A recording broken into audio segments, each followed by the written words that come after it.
good. I can't see, can you see how many people are out there, Patrick? 1, 2, 6, 4. See Mr. Murray?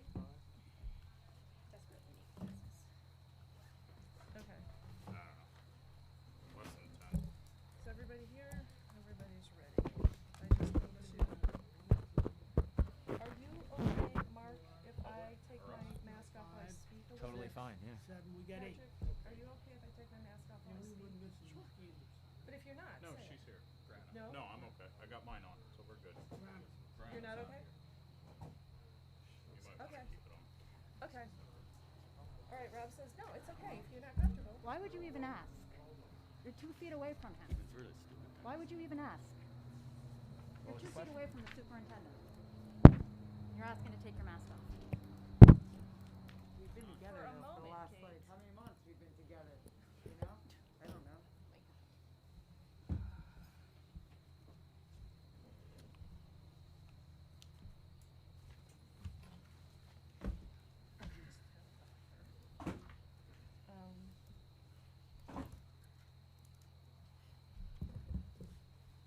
Probably open the park for kids. Oops, sorry, didn't mean to make you Nope. jump. Good. Bear with me, I just need to make my glasses unfog a second.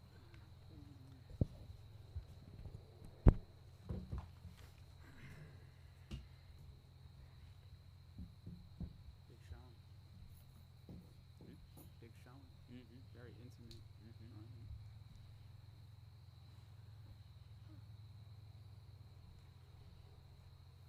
I don't know if we have students here or not. I don't see any You don't, who are you looking for? students. So you may want to just say something when we get to that part, but I don't see any. Students? Students, representatives? Okay. I don't see any.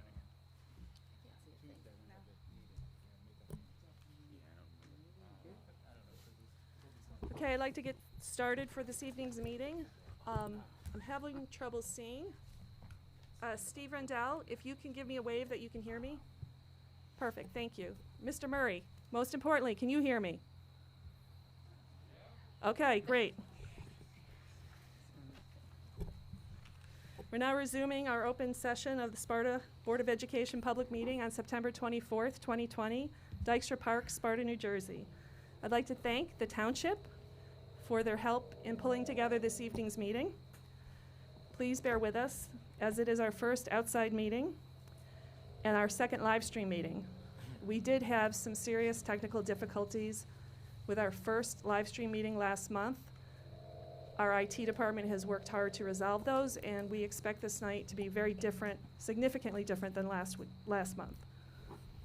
I would like to remind everyone that the purpose of a Board of Ed meeting is to conduct the business of the board in public.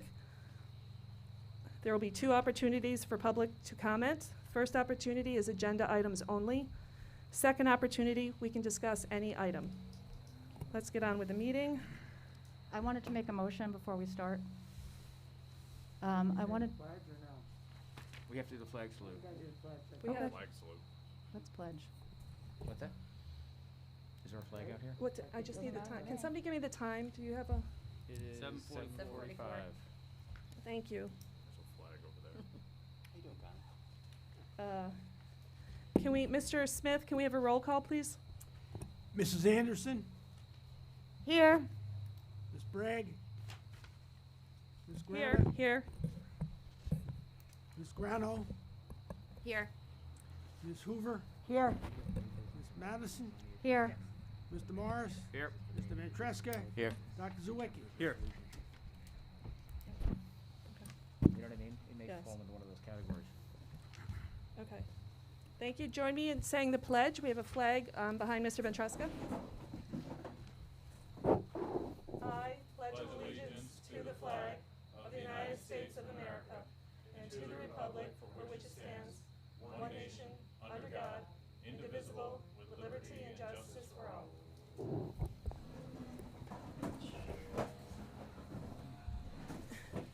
Kate, does this apply to new business or old business? What's it in reference to? It applies to the meeting, and it has to be done at the beginning of the meeting. I'm sorry, I can't hear you. It applies to the meeting. But the does it structure fit of into the the meeting. category of old business or new business? Because we do have a spot on our agenda for motions No, such it as needs that. to be made right now. Yeah, what is the subject? The subject is Jen Grana's attendance remotely during this meeting and being able to attend via speakerphone. Okay, fine. It's not old business or new business. But I guess it really is new business, isn't it? But I can't make this motion at the end of the meeting. Understood. Okay. So can I make the motion? Mhm. Thank you. I wanted to just ask the board to consider a motion to allow Jen Grana to participate in the meeting from home. She wanted to be at the meeting. She is quarantining. She has COVID. Her whole family is quarantining right now. She did make a request to board council and the board president and was told that she could not participate tonight. She did bring it to the attention of the board president that the NJSBA had advised her that participating on a phone, on speakerphone, was advisable. And I also wanted to add that when I spoke with the NJSBA about our meeting procedures, I was told that even though it was the way we were holding our meetings was unique, that technically a board can hold their meeting the way they want to hold it during this time because it's a state of emergency. So I think that which would include members of the board participating remotely if they're not well enough to participate to come in person.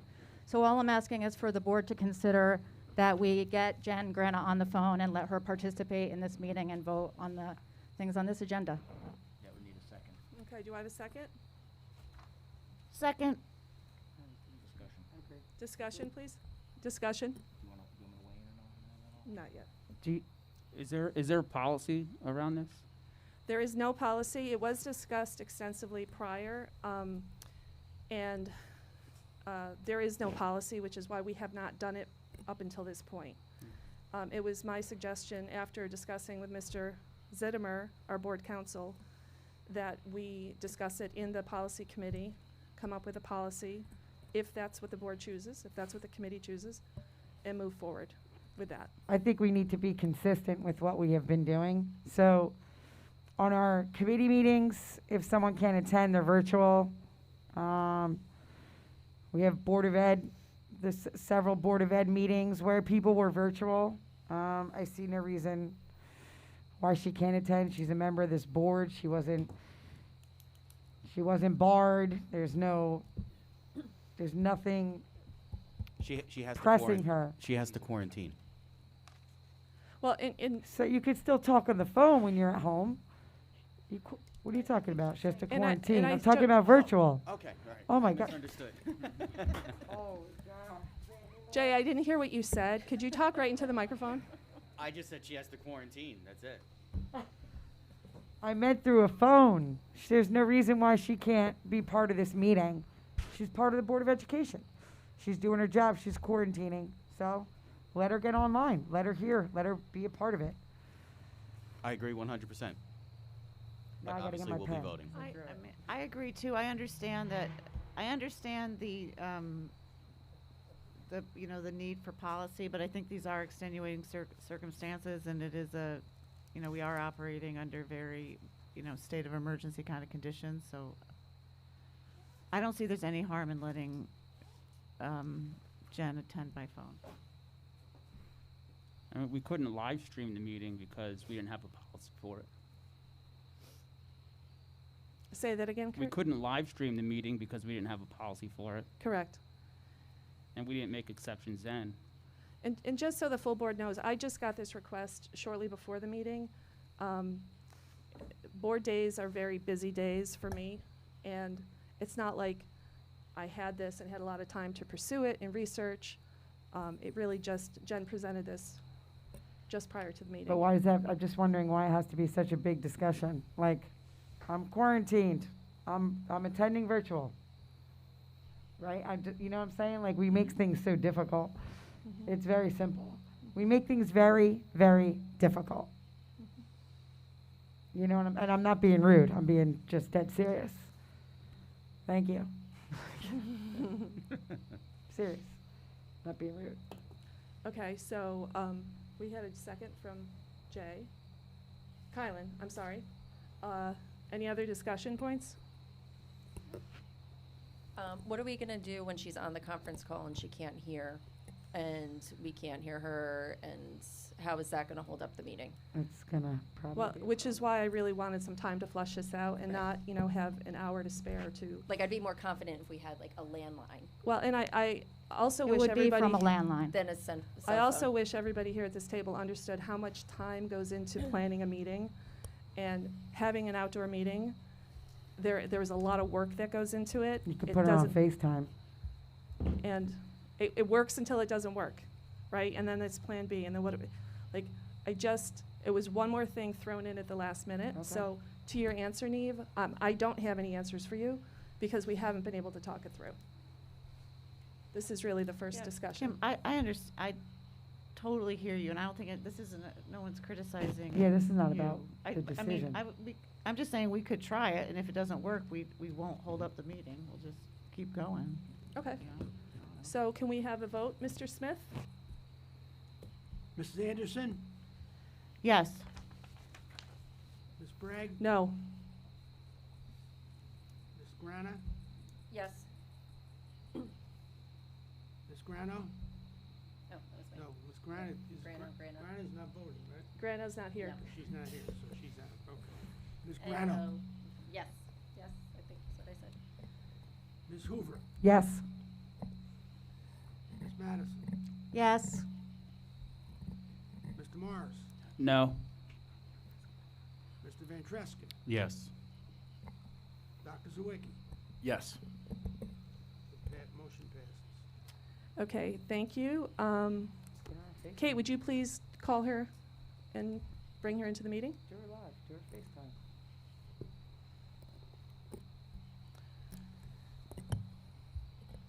And it's important that the community be able to hear Ms. Grana and vice versa. So if you could put it on speakerphone, obviously, and as close to the mic as possible. Okay, do we have any district recognition this evening? Just wait one Hi, Jen, you're in the Board of Ed meeting. Okay, thank you very much. I'm listening via YouTube so I can hear you guys perfectly. Great. And do we have any presentations? No. By the way, it's great that she can hear us perfectly on the live stream. Oh, yeah, that is great. Do we have any student reps out in the audience? I can't see through my foggy glasses. Not at this time? No. Okay, thank you. We have approval of minutes. Do I have a motion? Motion. Thank you, Kurt. Second? Second. Thank you, Joanne. Discussion? I have a question. Mr. Zittimer, maybe you can help me. Sure. You advised me to make a motion about these minutes. Yeah, you want me to help you with For an that? amendment. Am I supposed to do it now? Yes, So I would do it within this motion? yes. You're gonna Okay. say that I'd like to make a motion to amend the executive session minutes to reflect the topic that we discussed in executive session tonight. So everybody knows, except Dr. Zawicki should abstain because he wasn't there. The board can vote on it. We should obviously not discuss the topic because then it breaches the confidentiality, but everybody knows what you're referring to. So a motion to amend the exec session minutes. Okay, I'd like to make a motion to amend the executive session minutes, to put a statement into the executive session minutes reflecting what was requested last month at executive session to be put into the minutes. I need a second. Second. Discussion? Who's second? We're just voting on the amendment right now, to be clear. So we have Kate as a first. Kylan, was that you? Yes. Thank you. Discussion of the amendment?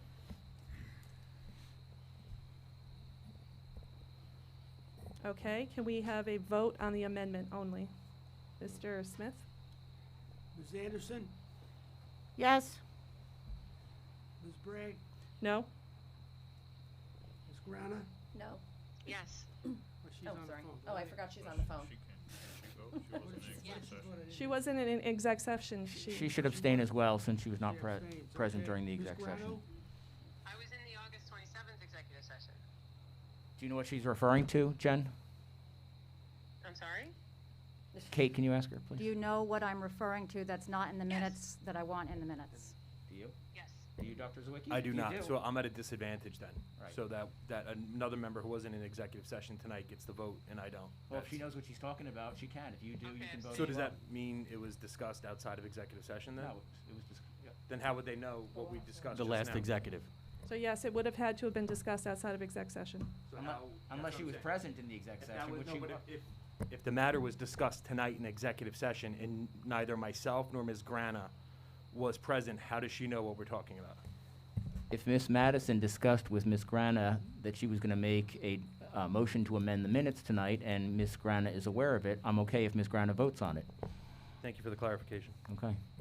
And I think No, Ms. we discussed it during August 27th Mhm. executive session. Okay. If she knows what she's voting on, she can vote on it. She says she does. I mean, I feel like I can say what I want in the minutes without, I think everybody knows what you're talking about at right, this point. but the public doesn't. Well, we're not allowed to supposed to. discuss. I I'm not discussed this discussing already. the topic, I'm just discuing what I wanted said in the minutes, I'm which I don't think recommending is, against which discussing I don't what- think it should be confidential. Well, to me, it would be a breach of the exec session topic. So let's go to roll call. Mr. Smith? Ms. Grana, We're starting again with the vote. I'm She fine voted with yes? abstaining also. Yes, Grana. Ms. said Jen he can Grana vote. voted yes. Let's go. Ms. Grana, She abstained. No, I said no. Ron, she abstained. she abstained? Is that I'm correct? sorry, can we She just voted back? yes. Can we back up? Can I you don't hold think your this is phone? working. Excuse Can't me. hear her.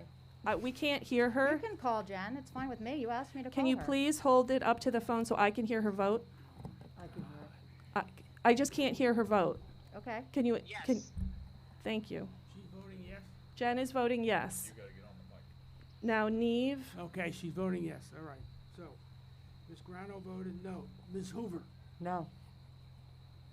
Ms. Madison, Yes. Mr. Morris, No. Mr. Van Tresca, Yes. Dr. Zawicki. I guess I have no choice but to abstain. Unless you know the subject. I think I know what it is, and I would vote no to it if that's what I think it is. It's right, what you're thinking. it's but right. I don't, No, you- I'm- this is Then- really, So then I guess I have no choice ethically but to abstain. Okay. so I have a 4-4 vote. Mr. Smith, can you confirm? I have 4 yeses and 4 noes. Okay, so the And one motion, abstention. So the motion does not carry. the motion does not carry. It was a tie, 4-4. Right. That was for the amendment. And, Correct. and now we're moving on to The minutes in their original form. the minutes in Regular the, session and the executive session? yes, Yes. yes. Together, okay? Kurt and Joanne, we have a first and a second. Can I have, of Mr. Smith, a vote on the minutes? Mrs. Anderson, Yes. Ms. Bragg, Yes. Ms. Grana, No. Ms. Grano, Yes. Ms. Hoover, Yes. Ms. Madison, Yes to the regular session minutes, no to the executive session minutes. Mr. Morris, Yes. Mr. Van Tresca, Yes. Dr. Zawicki. Yes. Thank you, motion carries. Let's go. Moving on to the superintendent's report. We have our acting superintendent, Mr. McQueenie. Thank you. Good evening, everybody. Just a couple things related to the schools. I want to congratulate Liam Rust, Sparta High School senior, who is a National Merit Scholarship semifinalist. He was chosen of this. It's a national recognition based on his performance on the PSAT. So he is now considered to move on to be a finalist, and hopefully I'll be announcing that at a subsequent board meeting. At this meeting, I'm also required by New Jersey regulations to report out some graduation pathway numbers. Those items that I have to announce are the total number of students graduated in the prior school year, the number of graduates who met the graduation assessment requirements by passing a substitute competency test, the portfolio appeals process, and meeting alternate requirements specified in IEPs, and finally, the number of 12th grade students who were denied graduation. The number of students graduated last year was 277. those students that met their English Language Arts graduation pathway by passing the substitute competency test, which is an SAT, ACT, PSAT, or ASVAB. In ELA, it was 80. In math, it was 50. A portfolio appeals process, we had 0 students in ELA and 3 in math. Number of students that met the requirements through their IEPs through alternate requirements was 5. And finally, the number of students that were denied graduation for not achieving this pathway was 0. I want to also announce or report back to the community. We had a meeting this past Tuesday. Based on, I called a meeting with our town council, our county representatives, county health department. As many people are aware, beginning this past Friday, Sparta Township schools started to experience reports of positive COVID tests. As part of the procedures for that, we are required to contact the Department of Health, and there's some other reporting requirements. And through that process, we found a lot of different logistical issues that we wanted to iron out so that we were better able to support the health and safety of our community.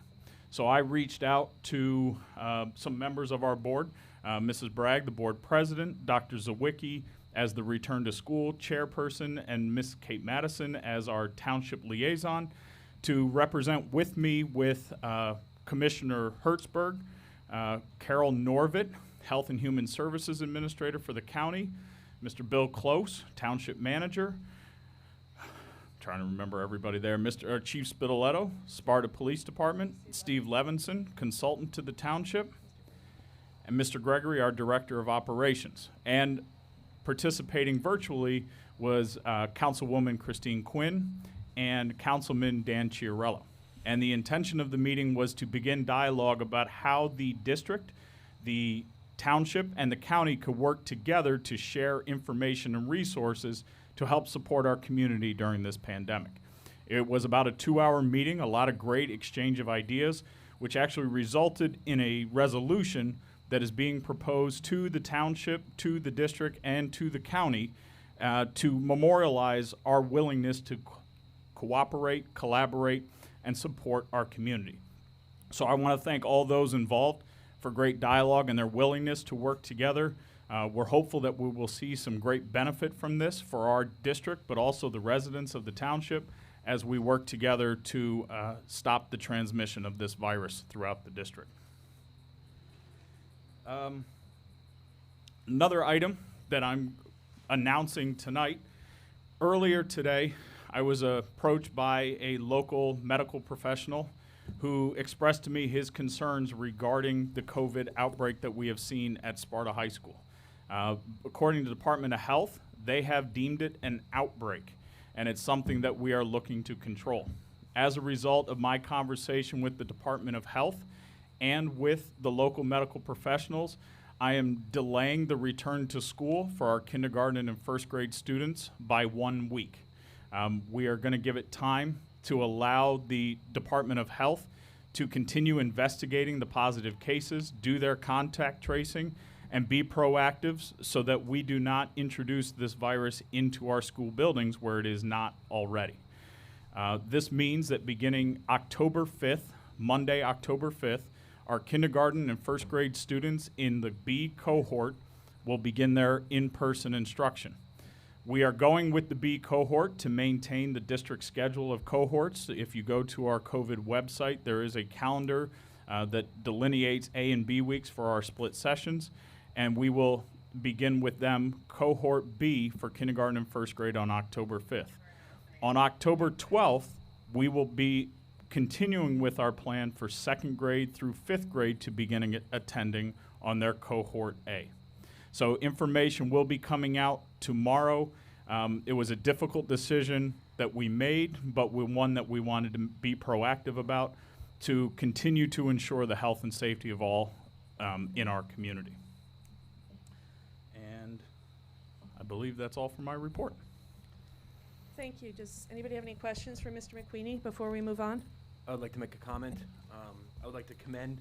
Excuse me, Dr. Zwicky, can you yes. speak right into the Sure, microphone? no problem. I would like to make a comment and commend Mr. McQueenie for calling the meeting and being proactive.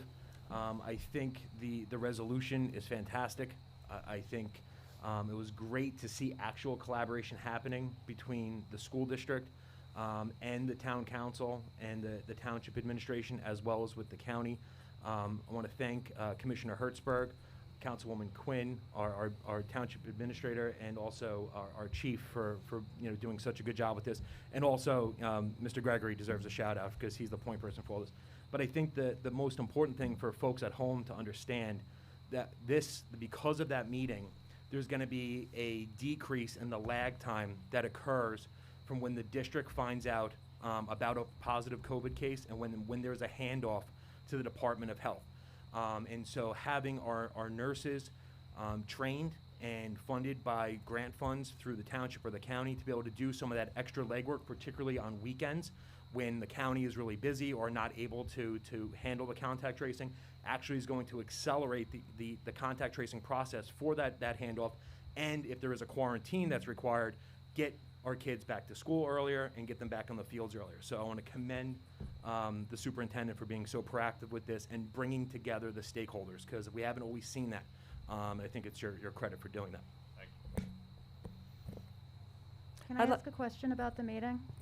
What was the discussion around the current outbreak in Sparta and, its origins or its effect on academic life, or was there any kind of discussion around that and around working together to mitigate the actual outbreak itself? Not specifically about where it came from. One of the topics of conversation, though, was being united in our request of the community to participate in contact tracing, to follow CDC guidelines, and to really break the stigma of this virus, that it is not something that people should be ashamed about or shamed for, but rather that it's something that we collectively as a community need to take the proactive measures to ensure health and safety. So that was a message that we will be sharing with the full community through a joint statement between the police department, the town council, the county, and the district, just encouraging our community to come together, support one another, and support the efforts to limit the transmission of the virus. Okay, thank you. Any other questions for Mr. McQueenie? Comments? Okay. Thank you very much. It was, I will add, I was also at that meeting, and I echo everything Dr. Zwicky said. It was a highly productive meeting. To your credit, you pulled it together. Mr. McQueenie saw a need in our school district where there was too much lag time between notification of a positive case and contact tracing, and in very short time he was able to pull together a fair amount of people to sit in a room together to discuss these issues and hopefully resolve this for our community going forward. So thank you very much for your efforts in that. You're welcome. Moving on to the HIB report. Do I have a motion? Motion. Thank you, Joanne. Second? Second. Who was that? Jay. Jay, thank you. Skirt. It was me. Discussion? Roll call, please. Don't pull those. Give us 1 second.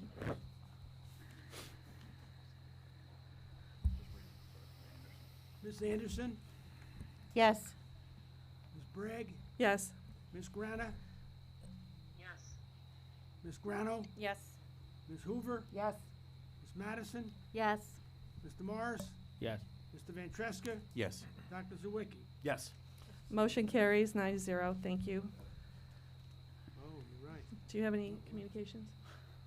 No. Okay, moving on to our delegate liaison reports. Dr. Zwicky, you said you had a CPAG report? Yes. Very happy to share that I was invited as CPAC liaison to a meeting on September 9th. That the board of CPAG was there, as well as our special education administrators.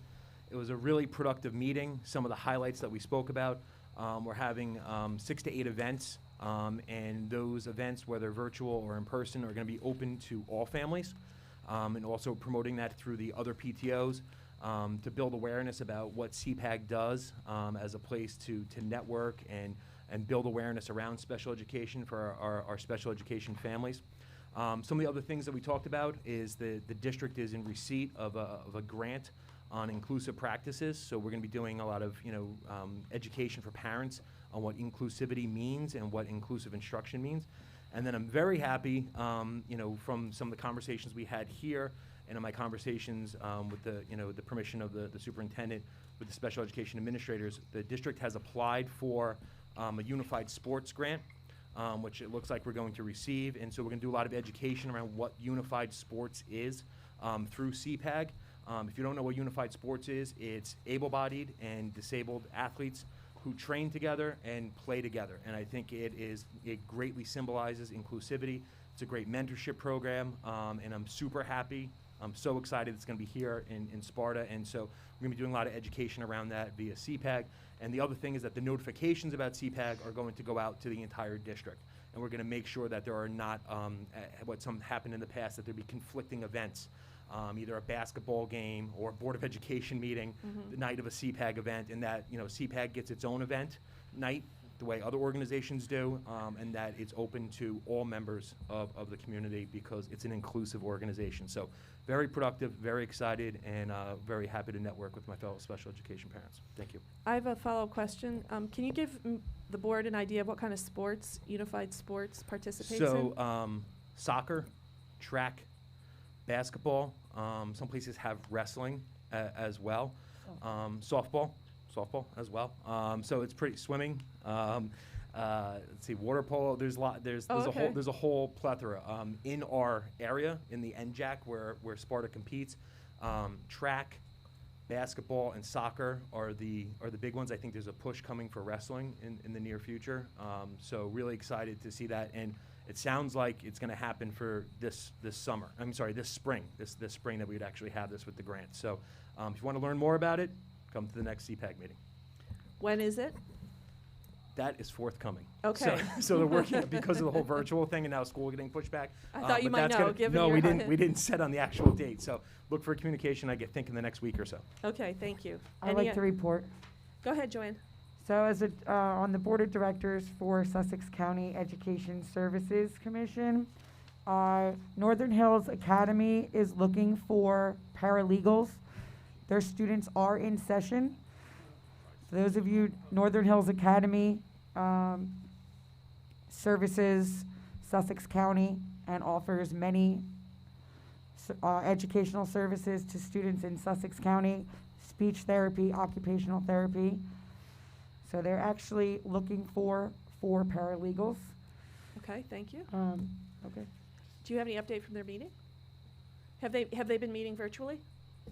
We are meeting virtually. So they're doing very well. They had a very successful opening. Parents are very happy. The students are thrilled that they are in. And they have recently taken in new staff to make the opening and the school year successful. So they're looking for actually just a little more help.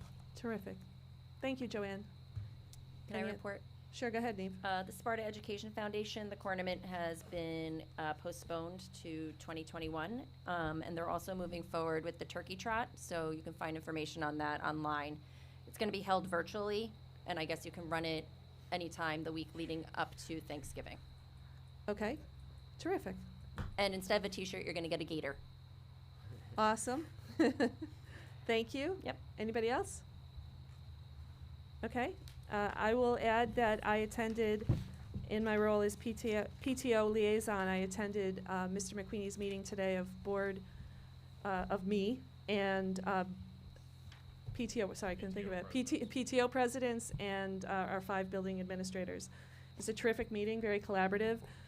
The PTOs are really starting to crank their creative wheels to see how they can help bridge the gap between all virtual learning and all the fun things they used to provide. And they're really trying to come up with some ideas to help our students adjust to this new reality we're experiencing.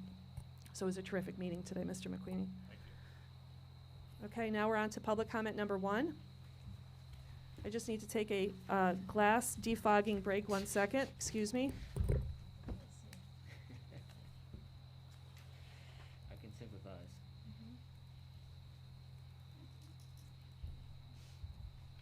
Hi, Jenny Derricks, Tap into Sparta. Tell her to speak into the mic. Oh, Sorry about that. Can you hold on 1 second? Oh, sorry. Mrs. Derricks? I just had something I wanted to say first. Public comment number 1 is for agenda items only. Please state your name and address for the record. Each participant will receive 3 minutes to speak. All comments must be respectful. We will not address anything to do with a specific student or a student's program. If it is a building level question, you'll be referred to the building principal. If your comments involve extensive questioning of the acting superintendent, you'll be directed to email Mr. McQueenie. We're going to do our best to get through all of our questions this evening.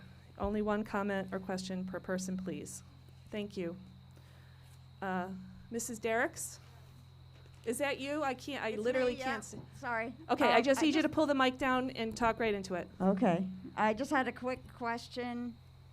I'm also fogging up. All right. On the new board policy 1648.02, my question is, how can you keep the children out of school? You're asking for them not to be able to return to school if they're looking to come from a total remote learning into whatever inside session is happening, whether it's hybrid or fully in school. And the requirement of the policy, unless I'm not reading it correctly, says that they have to wait till the marking period or the trimester change, where that request to come out of school and go all remote is only 3 days. I'm just questioning the requirement for that. It could be weeks or months between the time that the family decides that they need to go and make this change, and with circumstances changing in very important ways all the time. Just curious how you're going to require families to wait that long. I just had one more quick Sure, go ahead. suggestion. This is based on the unified sports. Sure. Gil Gibbs has run top soccer for years, which is a unified sport in town. Fantastic.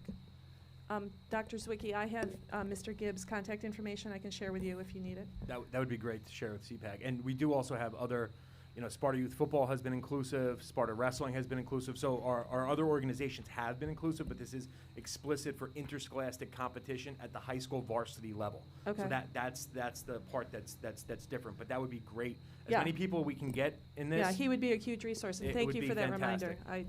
I did know that, but I forgot it until you said it. Mr. McQueenie, do you want to address the policy?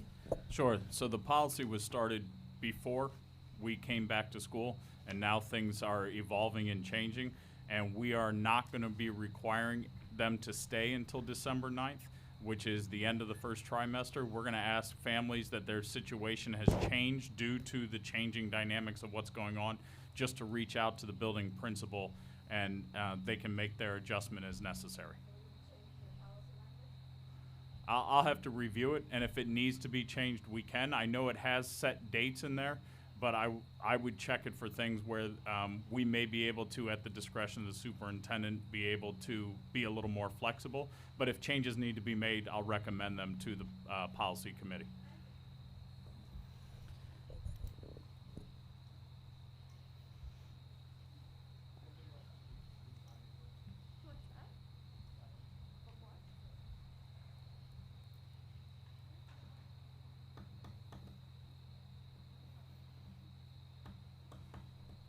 What was that policy, 1648?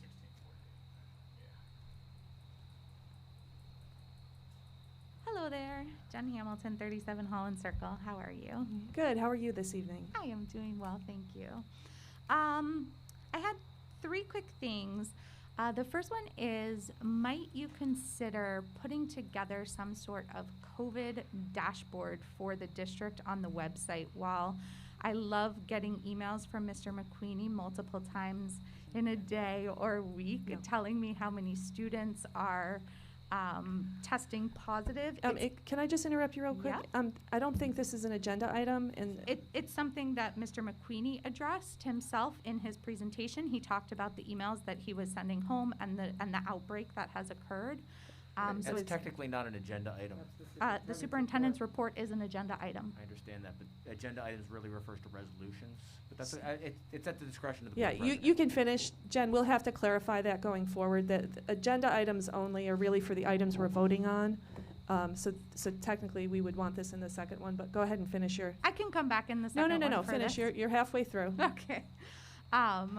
You know, it gets a little bit hard to keep track, and for those of us who are watching and paying attention, whether we're going to send our kids to school, whether we ourselves need to be quarantining or separating ourselves, it would be really helpful to have something laid out so we could see the number of students that are being affected by this in real time, rather than having to go through and count the emails.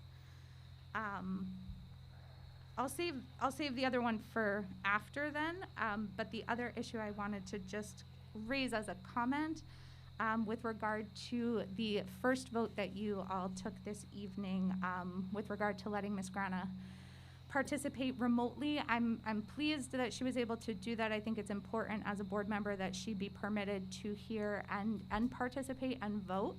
But I would also like to just say that back on March 20th of this year, the Assembly and the Senate in the state of New Jersey voted on a bill that permitted all board meetings to happen via electronic means. That bill provided you the opportunity to hold your meetings in April and May as you did remotely through Google Meets. It allows for members to participate electronically, and it allows people to vote. Actually, that's one of the 4 things that is required in order for a meeting to be considered proper under the OPMA under this new bill. So while I appreciate, Ms. Bragg, that you were looking to set some sort of policy potentially for consistency, I believe it's already been addressed by the legislature, and it has, and I'm pleased that you voted to allow Jen to participate today. Okay, thank you. I'll address your 2 comments. The second one first. I just didn't have time to fully prepare. No, and I'm not saying that there is, but I wished I had more time to prepare. The second thing, in terms of the COVID dashboard, that is absolutely something that we have discussed. Mr. McQueenie and I have discussed. I think you've discussed it with your team. This has been quite a week, and communicating to the public has been a top priority for Mr. McQueenie. I think he's done a terrific job doing so. You know, can we do it differently going forward? Yes. I think right now it's just about getting through the week, and I can't tell you emails are going to stop coming, but he has been very open to suggestions of how we can do it differently going forward. So thank you for bringing that up. Good evening. My name is Caitlin Gagnon. I'm sure most of you remember me from an email that was sent back a few months ago. I apologize in advance for being late, right around bedtime for my boys, but I have been following along virtually. So I just had a few questions. I was compelled to come down tonight. If I'm out of order, please let me know when I can return to ask again. First and foremost, I have to agree with my neighbor. I think it's important that the absent board member is allowed to attend virtually. I was disappointed by the 2 dissenting votes, but nonetheless, glad that the outcome is that she's in attendance tonight. The 2 questions I have. Ms. Bragg, I don't know if you realized, but you were actually being recorded when you asked if you could remove your mask as you sat amongst people sitting very close to you. My question is, we've had repeated offenses of board members not using the CDC guidelines that we are using and adhering to in order to recklessly send our children back to the front lines of school. If our very own Board of Ed and our parents are not abiding by the CDC guidelines, how do we expect that this example is not going to trickle down in schools, let alone elementary schools? Last, I believe this was the matter that was up in the air that you were discussing earlier tonight. I would like to see that 4-4 vote be brought out of executive session. The public deserves to discuss this, especially as the decision to return our children to school is being heavily politicized.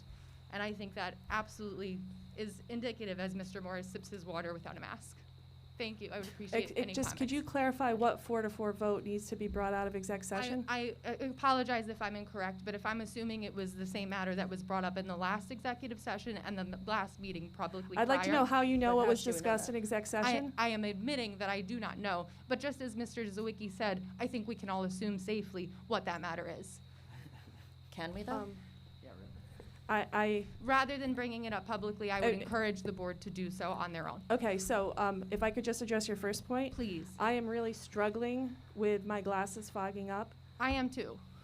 but you don't have to run a meeting for 2 hours. So Agreed. I was asking to be able to speak through the initial comments to But open again, the meeting. As we know now To that know, one of our excuse me, to know me is to know that I am very diligent in mask wearing. And I I'm- don't disrespect you in any way, and I don't doubt that. This is not I- supposed, I'm yes. just bringing up the fact that now that we all know publicly that one of our board members is in fact COVID positive, and knowing that you have been associating with that board member possibly while they were asymptomatic. You don't know okay, I'm gonna end this interaction right now. Please. You do not know my interactions with Ms. Grana at all. Are you on the same And board? I'm just curious, you seem to know a lot about what's going on within the board.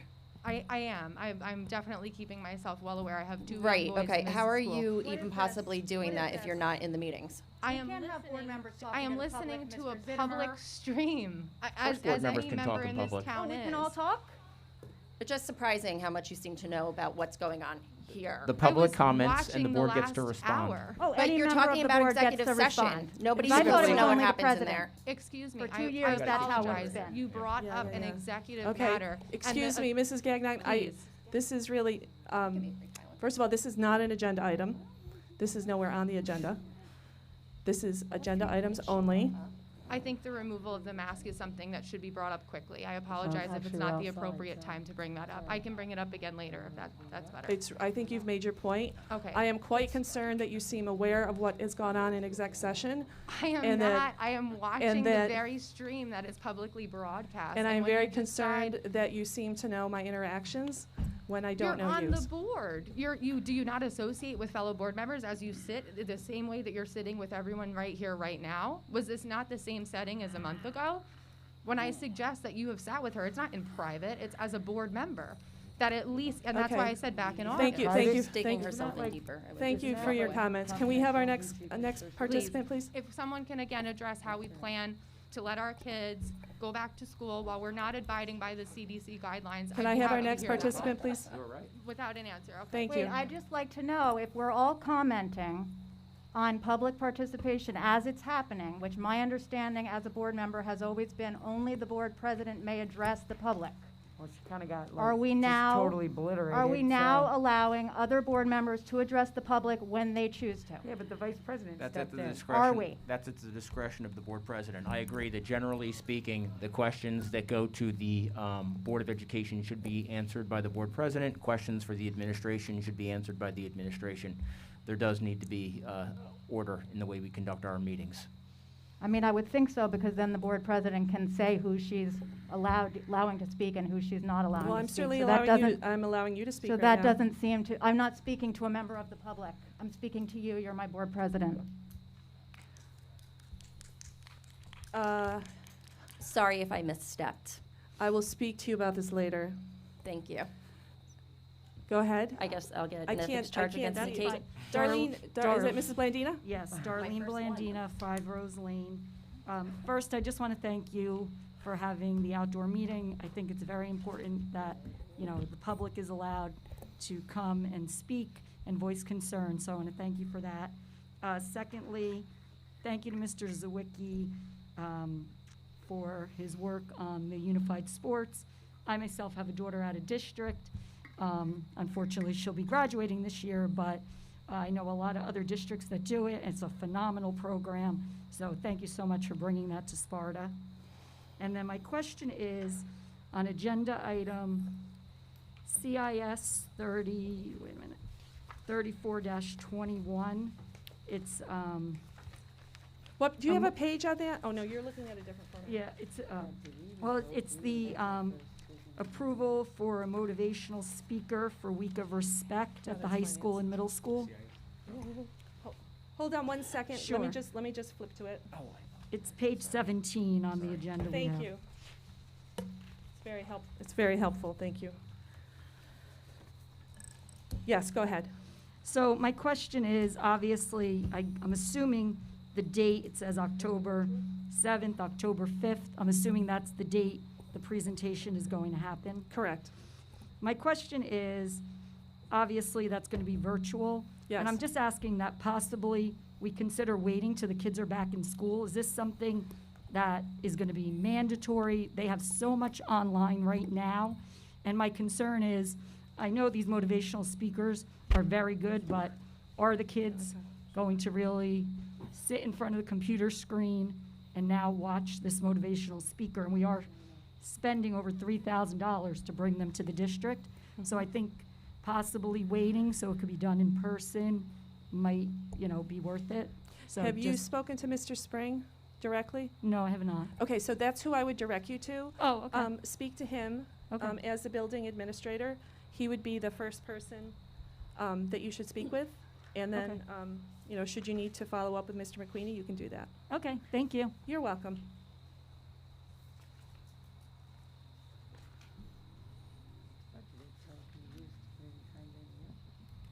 Leonore DeStefano, 12 Tracy Lane. Good evening. I wanted to first say that many thanks to Mr. McQueenie. I think he's doing a fabulous job under these crazy times. I also wanted to thank the athletic director and the trainer at the high school. Both my children participate in fall sports, and the coaches and the trainers and the whole process, I think, has been very well done. I'm sure it can be better, but from my observation, they have tried their best, and I'm very thankful that they've had the weeks of getting together with their fellow athletes.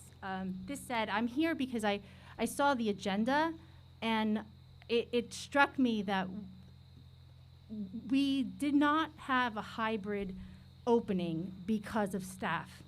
And please, this is not a personal comment.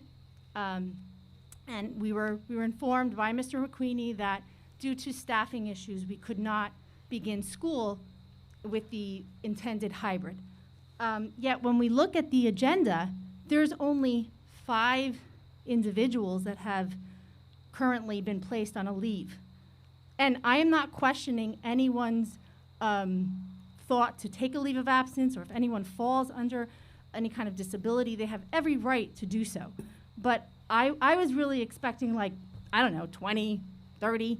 So I guess my question tonight is, from that 50, 60, I believe it was there somewhere around there, or more, what happened? Because 5 individuals, of which I think there's only 2 teachers. One of them is maternity, so has nothing to do with COVID. A baby's coming, that has nothing to do with COVID. So what happened with all of the remaining? And I say this because I also read, or I asked this question because I've also read an article in the New York Times that talks about how pandemics end. And a historian, Dr. Green and Dr. Murray, were interviewed. And in that article, they talk about the fact that historically pandemics have ended when people have learned to live with it. So I am very concerned that Sparta can't seem to move forward.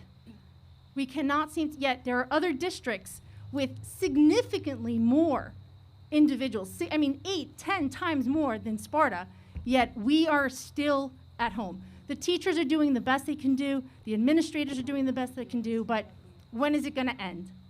So those are my 2 questions. One, what happened to the 50, 60? Got it. Yep. Okay. Perfect. Thank you for your questions. Before you walk away, I would ask a favor of you. Would you please share that article with me? I would really like to read it. Of course. It's kim.bragg@sparta.org. It's How Pandemics End, the New York Times. It was published on May 20th. And they're very well-renowned doctors and historians that are quoted on that. And again, I'm a mother of 3. I have elderly parents. I would never put anyone at risk. But I am concerned about the mental, physical, emotional health. I wanted to thank Mr. McQueenie, because I do believe that we have to work together. And we shouldn't have any shame for anyone who does have the virus. Agreed, thank you. Welcome. And so to your, I'm going to have Mr. McQueenie answer your first concern, comment, question. Go ahead. So with the leave request, we ended up with about 105 or 108 different leave requests.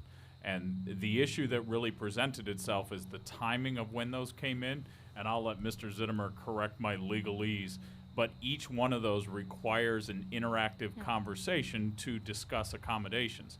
Based on that large number, there was no way we could get through and have that important conversation. Since that time, we have, and we've also put into some other things, like some of the leave requests were based on childcare. That was something that took us some time to set up and get going. We are now able to offer discounted childcare for staff members so that they can come in and use that. So that all took time.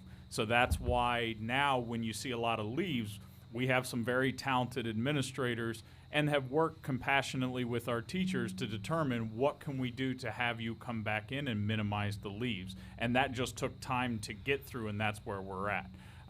We also are opening in a couple weeks. That could change. There could be other things that come up because there are still some outstanding of those requests. And right now our focus has been getting on the K-5 kids back, being our youngest learners. So there are still leave requests and things that we need to continue working on at the middle school and high school levels. So what you're seeing is not completed. It's just our progress as we're continuing to work through those requests and bring students back to the buildings. And I would just add to Mr. McQueenie that I think you said 50 or 60 was where the last number that was mentioned. It actually got up to, I believe, 100 in the 110 range. So it almost doubled from the last time it was publicly discussed. So there were extensive leave requests. And, you know, Mr. McQueenie just gave the answer for how they've reduced. But they were even greater than when we last updated the public. Sure, go ahead. He has one more point. And just one clarification, not all of them were requesting leaves. It was accommodations or a leave depending on what they needed. So as to work through those accommodations, some of them ended up in still choosing a leave, and we'll be in the process of processing those, or we were able to come to some interactive conversation about appropriate accommodations. So that's where it is. They're not all either leave or accommodations. Usually it's, these are the types of accommodations I'm looking for, and if I can't get these, I would look for a leave, and then that's where the conversation starts. So it was never an issue that the schools were unsafe. I mean, it couldn't have been because there are people presently there. It was not my opinion that the schools were unsafe. We had all the appropriate required PPE and all of the systems and protocols in place to open. We had 105 leave and accommodation requests that we need to sort through, and to do that properly, I need to delay the start. Okay. Terrific, thank you. We're closing public comment number 1. May I say one thing? Sure. Just to clarify, the district is open. We do have certain students who are here in the district. Yes, we do. My You're son right. comes to Mohawk Avenue School 3 times a week to get Braille instruction. So special needs students are in the buildings are safe, and we do have students who are here attending school. I think that's important for people to understand. We did have a hybrid opening. Thank you We for need clarifying that. teachers to come back. Okay, moving on to personnel and policy. Do I have a motion? Motion. Second. Kurt and Joanne, discussion?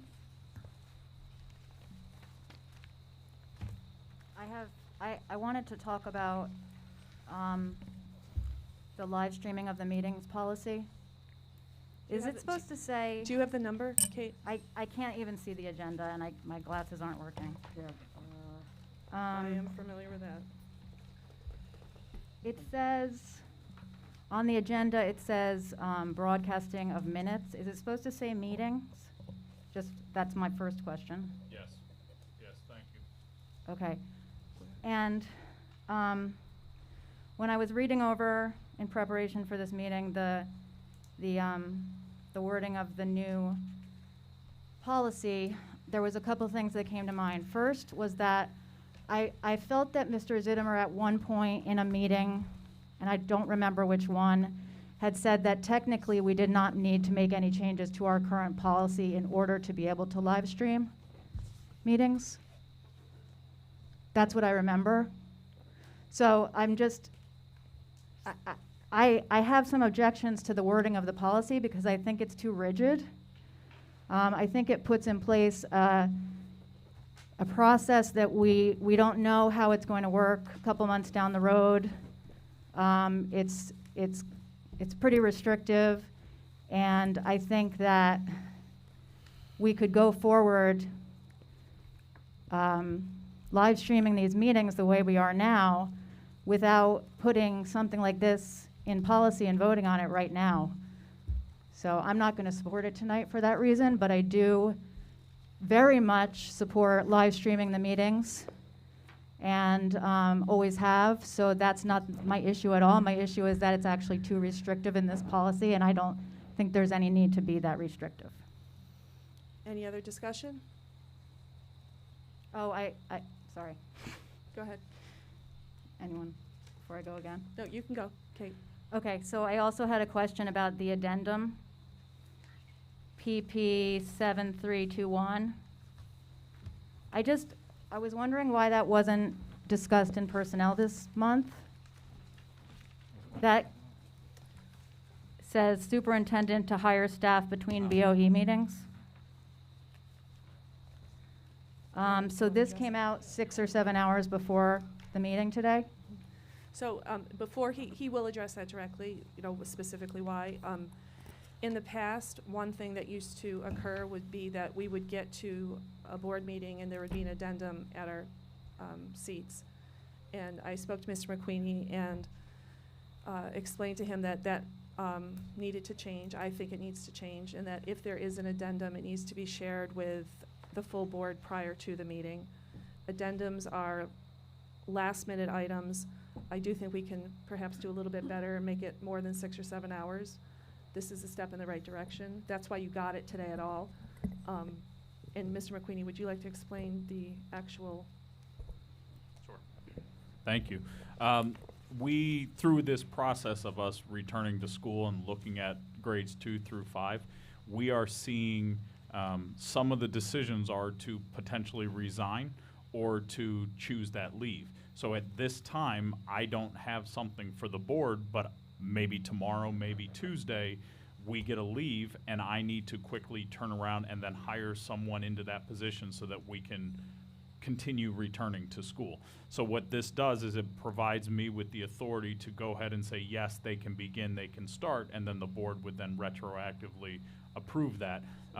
If we did not have this in here, I would have to leave substitutes in some of those positions, and we would have to wait till the end of October to approve the replacement, whether it was a resignation or a leave replacement. So that's where I contacted Mr. Zittimer. How do I, request this? Because I know it is something that's typical for summers when maybe board members are on vacations and there's a lot going on for summers. And he recommended I reach out to the Personnel Committee Chair and the board president for their permission to put it on the agenda, and then it's here for the full board's consideration. Do you think that maybe we should consider making the language a little bit more specific? Because here it doesn't specify entirely that it would just be pre-existing positions, but it's rather a little bit more all-encompassing. That's fine. I defer to Mark. So, Yeah. Can we discuss? Please. We are. So I think we have members of the public coming up asking about the mechanics of us getting back to school. Right. This takes the handcuffs off the superintendent so we can get our kids back to school. So let's do this so he can hire the staff so we can get our kids back to school and get all the kids back to school. And That's I what this is don't about. disagree. We have had this discussion. I know we have. So I'm not necessarily disagreeing with it. I just want to make sure that we're not just carte blanche saying, hey, we can just hire whoever whenever. But there should be language that would be basically stipulating that when the time comes that the board would, especially if it's There's a new another position. board meeting. This is between now and another board meeting, so it I goes understand, until Ralph. the next I board meeting. understand. So you don't need a time frame on it, because there's another board meeting coming up. I understand. So we would be voting, we vote on whatever, let's just say Mr. McQueenie deems there's a need for an aide, Helen Morgan School. He can appoint that person can start, and then we would vote on it in the October 22nd meeting. I understand. With all due respect, Mr. McKinney was just kind of referencing just kind of a fill-in thing. So if it's more than that, then that's fine. But I just wanted to make sure that that So was the case. what language would you suggest that would make you more comfortable? I just think Clause, it's just a put a- dangerous, it's a slippery slope that we'd be headed down if we're just giving carte blanche and saying, But hey, I, you but can I think hire. we've done this every year. I know we've done it since I've been on the board. It's just been in August. It hasn't been in September, October. This is not new to Sparta. Right. And it's certainly never been abused, if that's your concern. That's exactly my concern, and I definitely think that in this time, we need to make sure that we do take the handcuffs off, that we can do, and administer, the district properly. So, I just wanted to make sure that the language itself was not, basically just not giving you the world and saying, hey, here you go. But it has to be within the construct and keeping our budget in mind as well. Of course, yeah, and I think, that's why there is a board where the superintendent, acting superintendent in our case, reports to. Let's just say Mr. McQueenie goes hog wild and hires up a storm. It would be and- 1 month. And we don't agree with it, 2 weeks later or a week later, we would vote it down. So it's not that we're giving up our authority Right. to See, either. and that lies approve- in with the trust. It lies in the trust in that position. Yeah, I think this, Yeah, and this is not, just to remind everybody, this is not a new resolution for this board. This is something we've done since I've been on the board. And it's just unusual timing because it's never been done before at this time. So, Okay. I Any think, oth- I any think other- it's elementary to see that it's between this board meeting and the next board meeting. It's not unbudgeted positions, and not only that, if there's a hiring recommendation, the superintendent would then inform the board Yeah. so that we're all aware. So he's not doing things in the dark without us knowing, and then we get it at the next board meeting. So there's a board meeting in October, and it's to help him, give him the tools to bring our kids back. That's what it is. And the amount of time and energy that Mr. McQueenie has put in during these past several months, I don't think that he would steer us wrong. I think that he's going to put the best candidate in the position due to his experience. I was not inferring anything like that, Okay. nor do I think No, I that agree it's with you. No, Jay, I elementary in understand that. nature. Yeah. These are questions that need to be asked just to make sure that everybody's on the same page. I think and it's a fair understands, question, Jay. I think it's a what's fair being question. discussed here. Okay, thank you, everybody. Can we have a vote, please? Mr. Smith? Ms. Anderson, Yes. Ms. Bragg, Yes? Ms. Grana, Miss me? Yeah, you're up. Oh, sorry. I am going to say no, but only to PP 5721, only bylaw 0168. I could not hear her. Can you say that again, Jen? I'm voting no Okay. to PP 57-21, but only to bylaw 0168, if that's possible. If not, I'll just vote no to all. No, that's possible. It's possible. I just couldn't hear her the first time. That's okay. Could she just repeat 0168 She's voting no. to, is that the number, Kate? 0168? I That's can't. the- Yeah, that's the live stream policy. Okay. Are you talking to me? And is she voting, Jen, are you voting yes to everything else? And I'm voting no to PP 73-21. Yes to everything else. Okay, I just need those numbers repeated. 73-21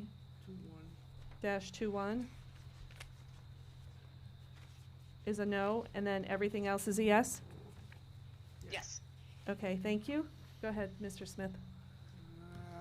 Ms. Grano, Yes. Ms. Hoover, Yes. Ms. Mattson, Yes to everything except no to bylaw 0168 which one? and a no to 7321. Okay, go ahead, Mr. Morris. Thank you, thank you, Kate. Mr. Mars, Yes. Mr. Van Treska, Yes. Dr. Zawicki. Yes. Thank you, motion carries. Moving on, I think it's page 21. 15. 14 and 15. Is it 20, is it 21? 15. 15. Thank you. I can't see. 21 is fine. What are we doing, a 15? 8, 15. There you go.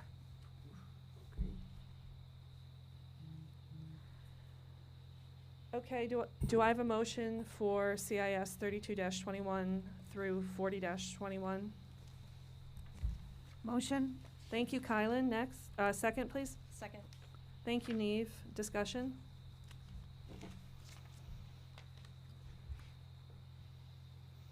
Roll call, please, Mr. Smith. Ms.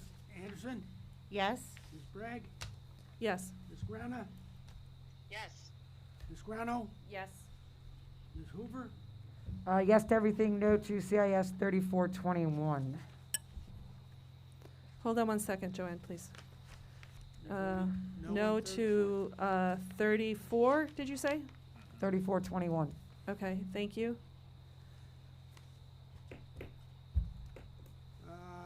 Ms. Mattson?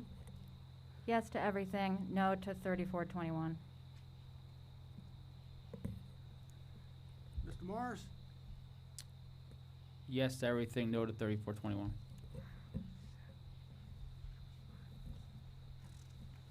Mr. Ventresca? Yes. Dr. Zawicki? Yes. Thank you, motion carries.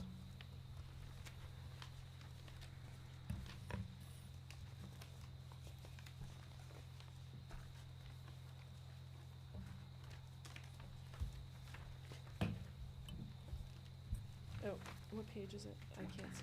Thank you. I'm just gonna have to do this.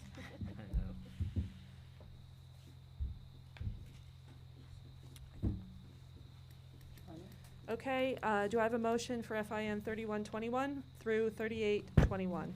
Motion. Joanne, thank you. Second? Second. Dr. Zawicki, thank you. Discussion. Can I ask about the ventilation study? Because I didn't really see anything except who we chose. But, I mean, I'm thrilled that a ventilation study is happening. Probably long past due, so that's awesome. But I just wanted to know how it came about and how we chose our old architect. I think Mr. Smith would be best suited to answer that. Okay. Yes, so when the board appointed a new architect of record, there were some projects in process, 2 or 3 projects, and it was decided by the board that we would cease with the old architect, turn those projects over to the new architect. Subsequently, I found out that he was about 3/4 of the way done, the old architect, so we would have had to pay him for that because we didn't cease him in time. Plus, we gained a lot of time because now we didn't have to start over from scratch, and in fact, he's done now. So we saved money and we saved time to getting the ventilation completed by the old architect. But why are we approving it now? Wouldn't we have approved it before it Because started? it wasn't approved before, and since you said stop working with him, now you need to approve Oh. it to let him finish it. Okay, great, thank you. You're welcome. Roll call, please, Mr. Smith. Ms. Anderson? Yes. Ms. Bragg? Yes. Ms. Grana? Yes. Ms. Grano? Yes. Ms. Hoover? Yes. Ms. Mattson? Yes. Mr. Morris? Yes. Mr. Ventresco? Yes. Dr. Zawicki? Yes. Thank you, motion carries.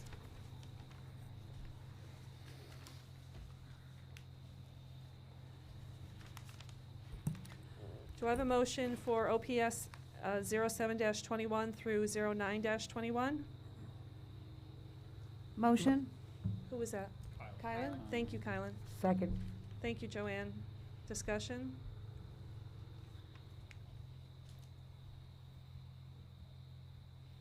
Roll call, please. Mrs. Anderson? Yes.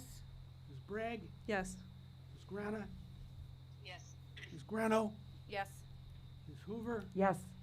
Ms. Mattson? Yes. Mr. Morris? Yes. Mr. Ventresca? Yes. Dr. Zawicki? Yes. Motion Th- carries. Thank you, motion carries. Okay, moving on to new business. Any board members have any new business they'd like to discuss? I do.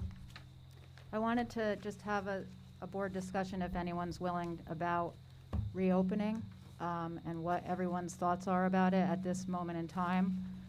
I wanted to share my concerns that Well, I am concerned about whatever becomes of this outbreak, obviously, very concerned for everyone involved and for our town. But I'm concerned that since as a district we did not open our schools and that we experienced an outbreak, well, let me rephrase that. We did not open our schools for live instruction for most of the student population. And that we didn't, but we still have moved forward with sports, that now we find ourselves in a situation where those kinds of gatherings, potentially, whether it's social or sports, could be hurting our chances. Well, they are hurting our chances of opening. And so I'm just as eager as anyone else to get the schools open, but I feel like that this district, this board may be like participating in, you know, letting certain activities happen, and it might be taking away from the overall mission, which is to get the schools open and the kids back in school. That's just a concern of mine. My kids, none of my kids play contact sports. They're all in tennis type sports, so I haven't had to make that very difficult decision as a parent. So I'm not taking that away. You know, I know how hard of a position everyone's in with what to let their kids be a part of and what not to let their kids be a part of. I'm just concerned as a board that we're not talking enough about what's happening in our community that's keeping us from opening our schools, potentially.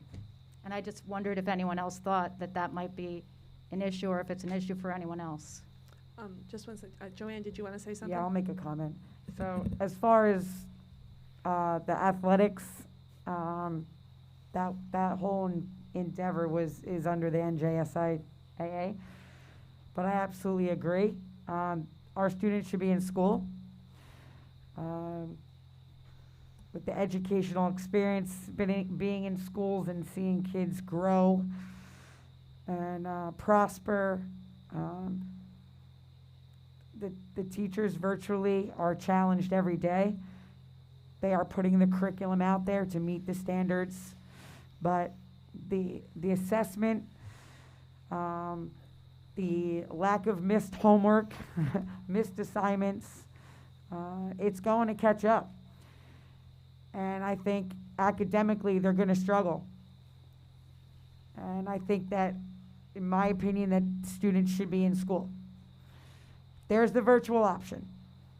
If you're 100% against it, you choose the virtual option. Virtual option. If you feel safe bringing your kids into the school, which we know it's safe, I'm living it. I told you at the last meeting, we're halfway through first market period. It's working. And the students are very respectful, and they're grateful for being in there. So there's no discipline issues, no problems. I just strongly feel that the students need to be in the schools quickly. Okay, but Kate, were you saying? She just wants to see how all of us feel. That's I want the kids in. And maybe I'm misunderstanding what she said, right. But Kate, were you saying that perhaps we should rethink sports? Or yes, I am. Yeah, so that was a specific thing I think she was saying. That we should seriously consider what our plans are going to be with school, district, I'm not talking about rec. I'm talking about, as a board member, I'm talking about the schools that fall under our purview, that since we are having outbreaks in our own sports teams that are connected to our own schools, that we should at least be having a discussion on if we continue those and don't do what happens during an outbreak, which is to lock down to a certain extent, if we are putting ourselves in jeopardy of pushing our opening back even further. So she was referencing sports. Gotcha. I could not disagree with you more. Sports are not the cause of this outbreak. Right. My 4 children all play contact sports, and I can tell you that the NJS IAA regulations that the sports in this town are adhering to, there are temperature checks, there's a daily screening form. They are taking full precautions. The coaches are wearing masks at all times. The messaging is we have to wear our masks so that the kids can play. What has gone on and was evident from our meeting with Commissioner Hertzberg and Councilwoman Quinn and Carol, the Department of Health Director for the county, is that community spread is happening not because of sports, but because there are other things going on in the community. It just so happens that's being identified because we have those students here and they turn an ankle, they stub a toe, they go to the doctor, and then they're getting swabbed, and then it's being determined that they're asymptomatic positive. But it's sports that is not the cause. It's the other activities in the community that's causing the community spread. We're just seeing that here now. That being said, our schools are open, they are safe. We do have teachers working in the building, so we are open, and sports is not a reason to not bring kids back. I think totally as a community, we need to have a conversation about wearing masks and social distancing so that we can get our kids back in school and so that our kids can keep playing sports. That being said, I think it's disingenuous for anyone to say that they want us to be back in school, and when we're voting against policies that will help the superintendent hire people so we can get our kids back into school. So our kids need to be back in school. They need to be continuing to play sports because it's what's mentally and physically healthy for them, as our local healthcare professionals has been adamant about that our kids need to be play sports. Sports are not the issue. It's community spread is the issue. Thank you, Dr. Zwicky. Anybody like to comment over here? I wanted to say something. Jen does. Go ahead, Jen.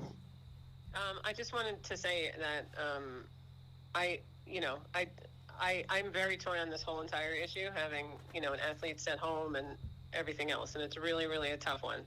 So I don't feel like I know exactly how I feel about the whole issue. However, I don't know that anybody can really say they know exactly where the outbreak is coming from or where it's not. I'm not saying anybody's right or wrong about it. I just don't know that it can be specifically laid on community or contact sports or kids not wearing masks or parents not wearing masks or whatever. Like, it's just around and it's happening.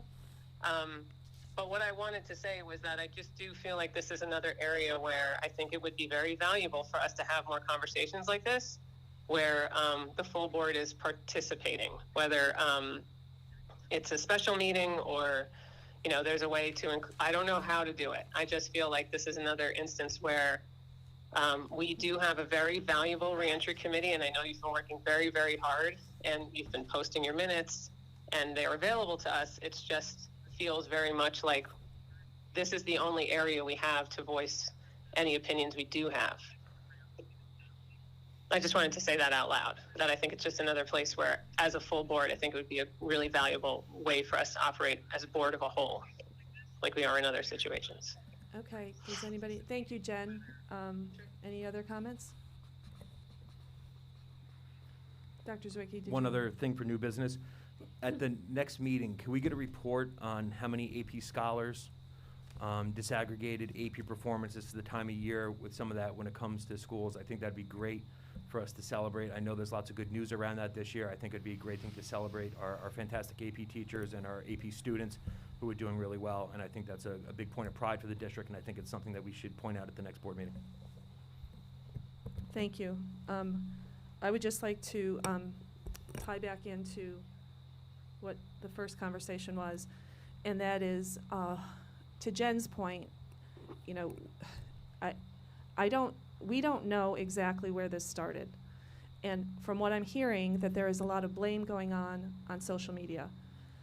I'm hearing that students' names are being called out, which is wholly inappropriate in my opinion.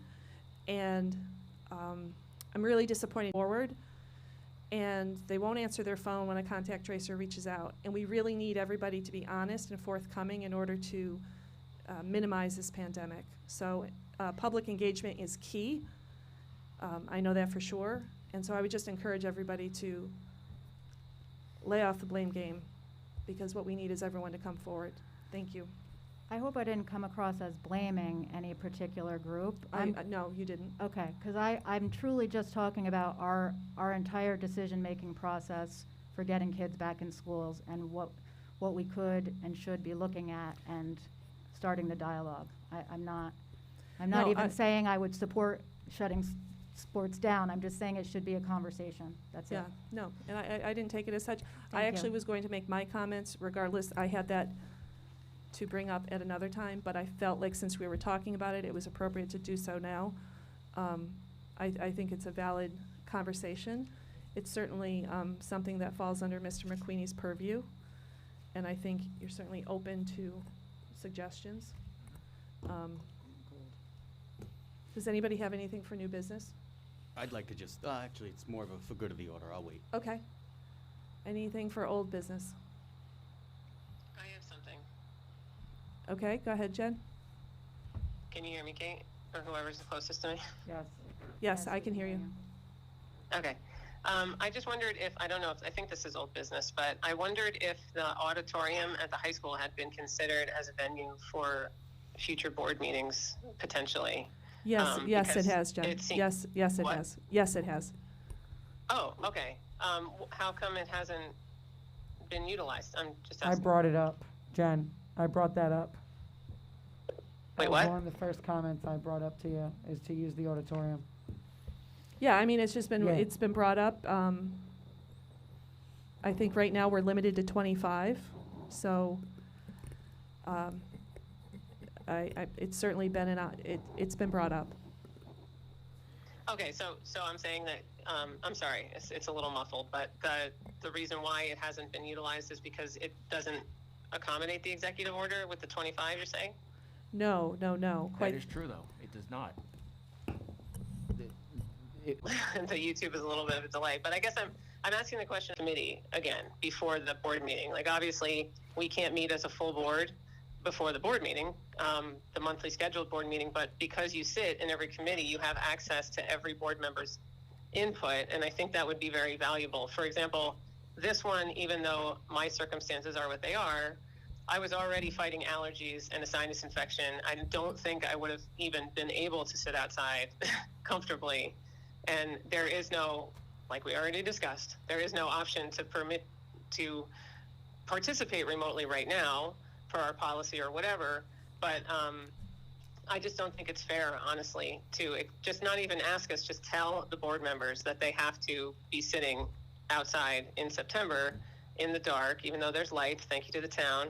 And I also don't think it's fair to the public, honestly. For me, I feel like I would have been there anyway, just to honor the members of the public that actually did show up with their blankets and their lawn chairs and whatever they have.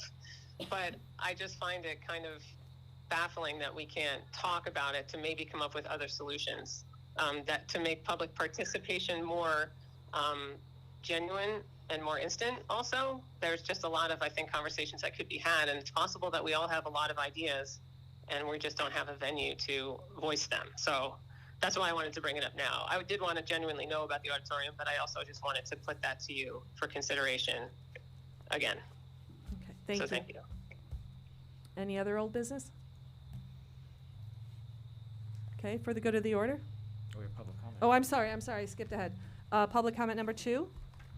And this, come on, Mr. Murray, I know you're coming. Oh. No, there's a line. Oh.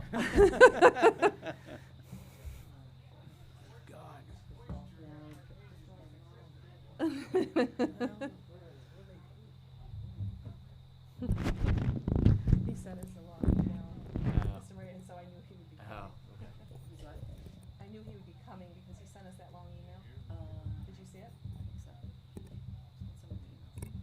What? He's a lifer. He's been coming a long time. Hold on one second until I defog.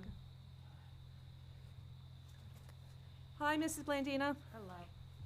Darlene Blandina, 5 Rose Lane. My first question is regarding AP classes.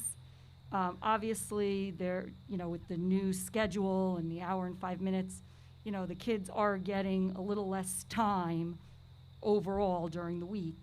So my question is there any option for students to not take the AP exam this year? I mean, we just got the information on paying for the test. And as a parent who last year, paid money for 3 tests, and we all know the AP tests were all over the place. So I'm just wondering if there's any option for students not to take, the AP test, or is there going to be any additional opportunities for the students to get more instruction, since obviously they're, getting less time now, and we already start later than the other, states, so we're always at a disadvantage to begin with. So that's question number 1. Question number 2 regarding extracurricular activities. I'm hoping that since we, do have sports, I know they're suspended right now, but for students that don't play sports, I think it's really important that they also get an opportunity to socially be able to engage. And for their own mental health, I don't think it is difficult to, on a nice day after school, have whatever, the Key Club, whoever it is, go outside, with their advisor and meet. So I would just ask, I think that really should be looked into. And I know everyone says, well, they can meet virtually. We all know it's not the same, especially for the kids. So just because you don't play a sport, I just think the other kids, whether it be middle school, high school, they should all get an opportunity in a safe environment, masks on. We're not talking hundreds of kids at once. So I think that should be something that we really work towards, right away, since we do have nice weather now during the day, if that could be done. My last question is regarding the high school and middle school, the back to school. Are we still targeting the November 2nd date? And where are we in the process? Is it we need 5 teachers to return? What are we waiting for? Is there specific criteria that we need to meet before they can open? Thank you. Thank you. I would say to your questions and comments, number 1 and number 2, those would both be for Mr. Spring. If you haven't spoken to him, have you spoken with him?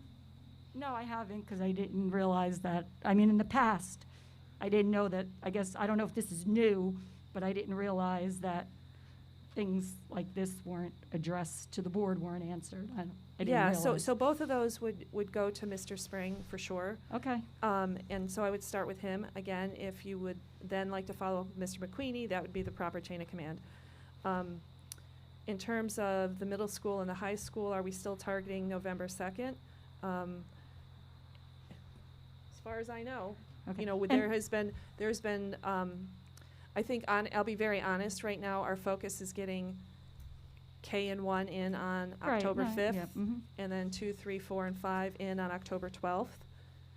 And then, November 2nd is certainly the target date for Okay. 6 or And 12. my other question is there, I'm just wondering why we picked November 2nd, since we have off of school on Tuesday, I believe, half a day Wednesday, there's no school Thursday and Friday. So we're bringing the kids in for one day, basically, that week. What was the rationale? Was that the marking period? No, it's just 2 months, October 30th. Yeah, it was a 2-month targeted date. It's not an ideal week. It's our least favorite week in the district because the kids don't get much out of it. But it was just a targeted date. Okay, and do we know, I understand what you said, that you're concentrating on the other schools right now, which is fine, but are we still in need of 3 additional teachers to open, 25, 50? Do we have any? I don't think we can speak to that right tonight. Our immediate focus is the safe return of all our students, and we're experiencing an outbreak. No, I understand that, wha- but I'm just wondering, where, we stand in the process as far as, where we are today versus where we were when, you first announced that we were going virtual. Well, I can say where we are is we're already pushing out the first deadline we're trying to meet. So, do you have a number for the high school? Yeah, we don't have Okay. we don't have a specific number, but I really just hope we can hit that first date, which is October 5th now, and then everything will follow from there. Okay, thank you. Thank you, Mrs. Blandina. Hi, Mrs. Hamilton. How you doing? Great. Okay, I came back. So I just wanted to touch on something that many of you addressed in the new business portion, but specifically to what Dr. Zawicki said and to what Ms. Bragg said with regard to COVID, community spread, sports, and things of that nature. So I just wanted to comment that I completely 100% agree that sports are an integral part of students' daily lives, and that they allow them both physically and mentally to get back to some sense of normalcy. And so I really appreciate that they are still able to participate in their beloved activities. Having said that, whether it's community or sports that is causing this spread or this outbreak that we're currently looking at, I think perhaps a conversation needs to be had amongst the board or perhaps the coaches of the district to maybe have a conversation with students, because athletes are inherently working together in a close proximity on a regular basis, and talk to them about their obligation within the community rather than addressing parents and teachers and sending out, notices to the community. The kids are really, really a very important part of controlling this spread. And I recognize, Ms. Bragg, what you commented on with regard to not wanting to shame anyone, not wanting anyone to feel like there was a black mark on them in regards to contact tracing, which is really, really important in all of this. But I think perhaps there is a way for the coaches to work with the students. These are trusted advisors to those kids. And perhaps there is a way to come up with some sort of social contract between the coaches and the students that would require that they take their community into consideration when making decisions about their activities, whether in school or out of school. But I think it's really, really important, as many stated, that we get these kids who are out of school back in school, particularly the students who are looking for other activities, because part of the reason that they're looking to go interact socially outside of the building is because they don't have the opportunities to do that on a day-to-day basis. And so when they have an opportunity to see one another, they jump on that opportunity to the detriment of the rest of us in some cases. So I would just like to put that before you for consideration as well when you're talking about future reopening plans and ways that we might be able to mitigate community spread. And really quickly, I just wanted to address this 25 people indoors. I understand Mr. Zittimer's position. I vehemently disagree. We've had that conversation. The state is back operating. I could drive down to Rockaway Mall. There's nobody stopping more than 25 people from walking inside Rockaway Mall right now.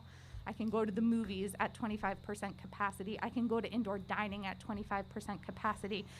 The executive order was never intended to prohibit people from participating in governance like this.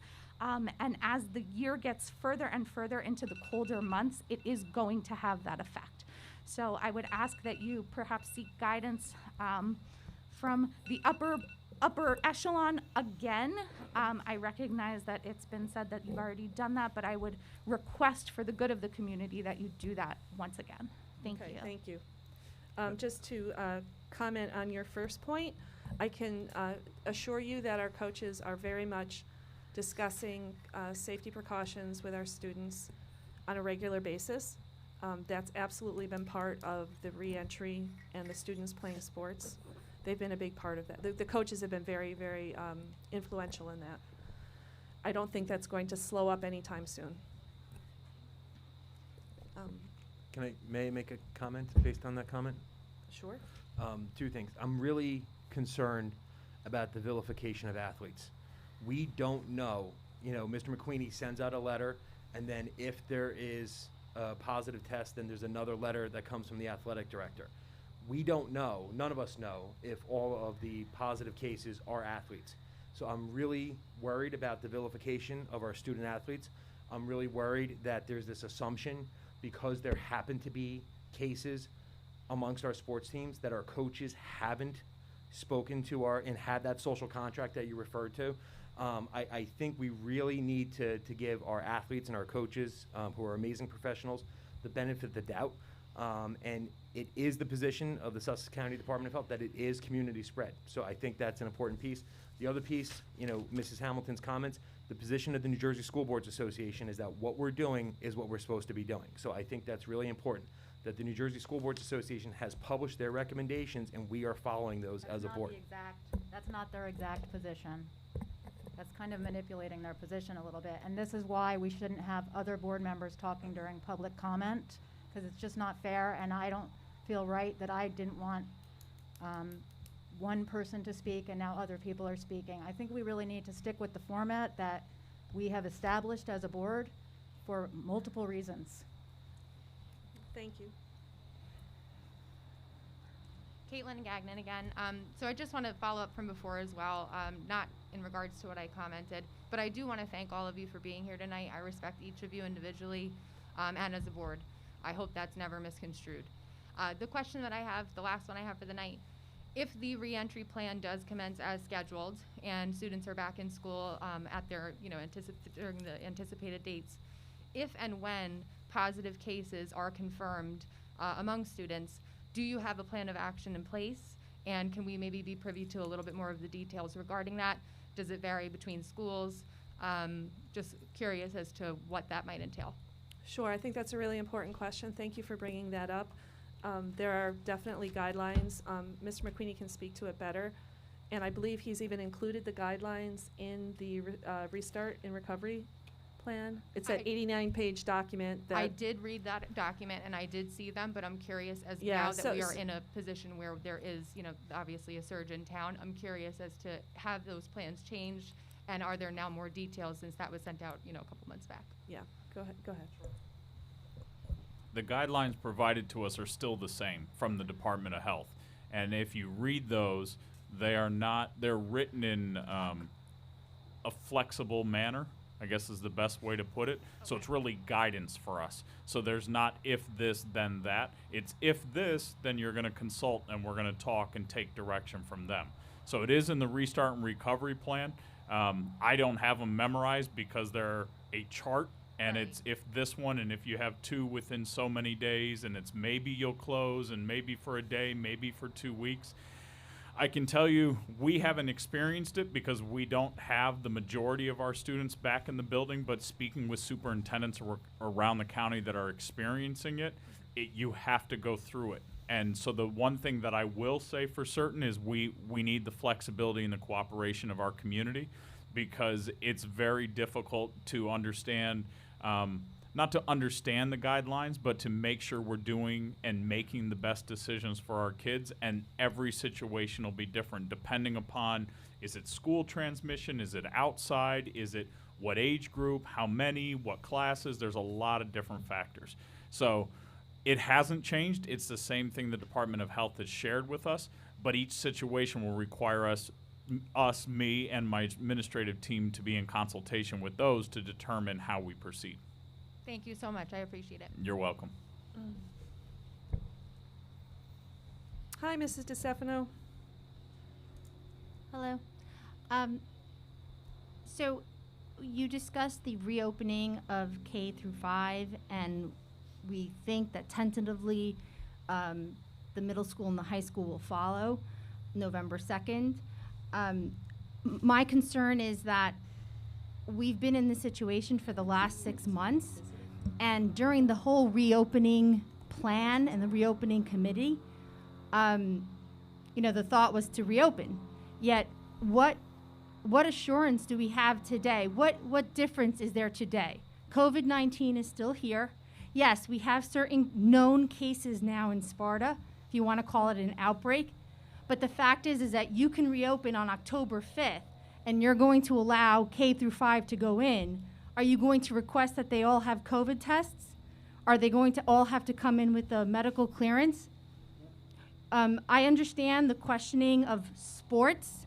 I can tell you that having 2 children who are actively participating in high school sports, their coaches have repeatedly, consistently talked to them about wearing a mask, have repeatedly, consistently adhered to the guidelines. And I need to emphasize that word, guidelines. As Mr. McQueenie says, these aren't laws. These are guidelines. There are other counties that are open. Bergen County had over, I don't know how many thousands of cases, and yet they have schools that are open. Sussex County today, if you go on Google, only has maybe, let's round it up to 1,800 cases. Yet Sparta is not open. And you can reopen, and a parent can choose not to send their child. If we look back at history, in 1918, New York reported 40% of attendance. And I understand that that creates other issues, but if you can tell me that the majority of your population, both parents, kids, and teachers, the majority did not want to return, well, that's a different conversation.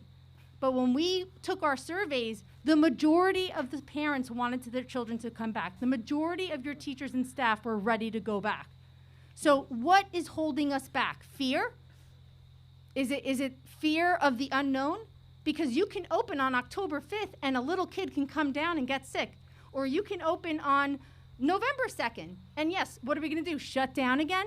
So it is not the sports. And I also want to add, you have band, you have orchestra.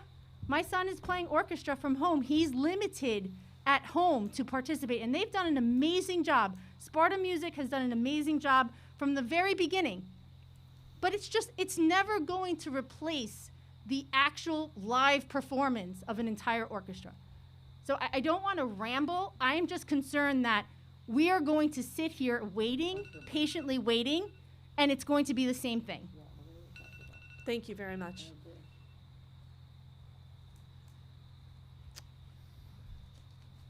Is that it? Wait, where's Mr. Murray? I can't see. Is that him? That is it, I think. Is that him? Mr. Murray, how are you feeling this evening? I haven't been taking any pain meds, so I'll be pretty straightforward tonight. Okay, great. Much of this relates also to something that was already brought up that may resolve some of the issues with the idea of a COVID dashboard. But Mr. Murray, if I could just ask you speak directly into the mic, it would just be a little clearer up here. some of the information I'm going to bring up now relates to the suggestion of the COVID dashboard and some of the emails you've seen me float around in the last since last week. But my feeling right now is that within the area, we need a little bit better transparency when it comes to the COVID information that goes out. I realize much of the communication is driven by the state, by the county, by the attorneys especially, and communication has to also take into account what the audience that's getting it is looking for. Sending out essentially, and this isn't a shot toward Mr. McQueenie, but sending out essentially a duplicate email that's shouting positive on a rotating basis doesn't cut it. Regarding Sparta Sports, I don't think anyone's really vilifying it, but it does have certain conditions to it that are different than anything else. Simply saying we're quarantining for 2 weeks, that also doesn't cut it, because it doesn't explain why the quarantine and how the quarantine, what triggers are going to be in place after the fact. First, how many kids tested positive? Right now in the Sparta Independent, in the Herald, in the TAP info, and when I went back on and counted, not a single one of them matched with the total count. So right now, yeah, there's everything from 23 cases that I saw identified to 7 in the Sparta Independent, if I remember correctly. So knowing that, I think will be helpful. That's also something being used by our businesses in the area that I'll explain in a second. So for like the sports, how many kids tested positive? I've seen athletes, non-athletes. Which sports? What teams? Second, what are the damn triggers that we're talking about using? If one thing that was very good, I thought, at the beginning, when the presentation, Mr. McQueenie made the presentation for the hybrid, was 2 cases in this situation, X happens. 3 cases in the school, Y happens. Right now with sports, I can't get a straight answer talking to either the principal or the athletic director. Right now we're on a lockdown. At first, it was you had to have a return to play. Return to play is significantly different than a clearance to play. A return to play, talking to 3 different doctors. There's no way in hell they'll do that without doing a full physical. Most people, full physical, you're allowed 1 per year. We've already gotten one for the return, just to play football to begin with. So understanding what triggers are there. If right now we have eight cases and another case means another 2 weeks, I have to go out and get another clearance to return. That clearance return costs me $50. It's not worth. I'll cut the sports. A lot of other parents will cut the sports at that point. Just understanding what's going to be a cutoff that's going to cause the next action. That's important for a lot of people. My son loves his football. I couldn't care less. It's a sport for him, it's exercise for him, but that's not the goal I have set as much as the college, which he'll be going to next year. That's time, thank you. Excuse me? If you could, that's 3 minutes, Mr. Murray. If you could just wrap up. Okay. Well, those triggers, I think, have to be put in place. Companies down at Lake Mohawk right now, when they saw the little information that went out, they're sending kids home. They're asking, are you part of the football team? Yes, go home. Don't come in. So we need to be a little bit careful how the information's getting out, because like my son works at a location in Lake Mohawk. He was told not to come in. He has a negative result he got from a doctor from that location in Randolph that was recommended. They still didn't want him coming in. Now for him, this is a part-time work, it's not that significant, but to some of these kids, that might be very significant. So local businesses are listing, and again, right now, understanding what the triggers are going to be, for me at least as a parent, if I know that, okay, they're on quarantine right now. Another case they go on, does the clock start again? Do they go back in and they have 2 more, then it starts another 2 weeks? At what point is it too late to where, okay, we missed three different football games, we're not gonna have it anymore? And then the Sparta Booster Club, they're having dinners. They're setting up dinners at people's houses, which I think is asinine. And I agreed to it because another family was hosting it, but I think I'm gonna cancel the idea, because why are you having seniors get together for dinners when we're having outbreaks? So it's just the information to understand. I don't think it's the football team that's causing the problem. But understanding that in a sport, they're having close contact, so there's going to be consequences to that. But understanding what are the triggers, what's going to cause the different steps, that would help a lot of parents. Thank you very much, Mr. Murray. Appreciate it. And that closes public comment number 2. Do we have anything from the board for good of the order? Jay, you said you had something? I did, yeah. I just wanted to say, obviously with the virtual climate that we're in, I think the teachers have done a tremendous job, as well as the administration. There's been a discernible difference as far as how the instruction is being implemented, and it's really nice to see. So I just want to say personally, thank you. So, I agree. And then secondly, I'm hopeful that as a board we can have a little bit more professional decorum, and I think we need to be the example in kind of how we act up here. So I would implore all of us to kind of just put our best foot forward, moving forward. So that's really it. Thank you. Anybody else? I just wanted to publicly thank Mr. McQueenie. You're doing a great job. You have so much kind of thrust upon you that you've never had any expectation of, I'm sure, and I think that you represent the district with a lot of dignity and calmness, and I really appreciate that about how you handle yourself as the superintendent. And I also appreciate the amount of information that you provide to the board on a consistent basis. Does it mean I'll always not think I wanted more? No, I probably will. But I just want to say that, you know, this being serious times and we're all, you know, dealing with these issues together as a community, that I really do support you in your efforts to lead this district in the best way that you can to get the kids back in school and to keep kids safe also. And I know that you're juggling that, and that does not go unnoticed or unappreciated. Thank you. lost you. Jen?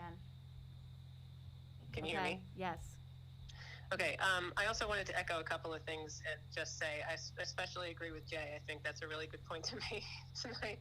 And I also agree with Kate. I think Patrick's doing an amazing job, and especially with communication outward to the public as a parent and as a board member. I feel like you're keeping us informed as much as you possibly can, and I appreciate that also.